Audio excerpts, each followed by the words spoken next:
Pasca gempa bumi dengan magnitudo 6,7 guncang Talaut, sejumlah bangunan milik warga roboh.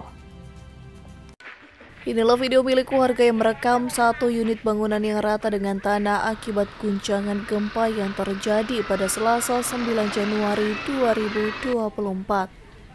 Ketahui gempa bumi yang terjadi sekitar pukul 03.48 menit waktu setempat tersebut mengakibatkan satu unit bangunan lokasi pembuatan batako milik dari keluarga Tamawiwi Awi yang ada di Desa Banti, Kecamatan Beo, Kabupaten Talaut ambruk rata dengan tanah.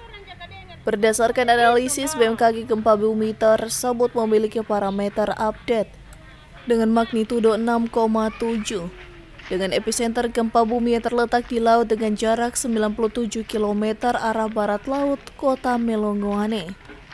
Meski tak berpotensi tsunami, namun warga secara khusus yang ada di Kabupaten Talaut untuk tetap waspada dan tidak panik, serta terus mengupdate informasi dari BMKG. Dari Talaut, Alfred Tumanung melaporkan untuk Kawanua TV.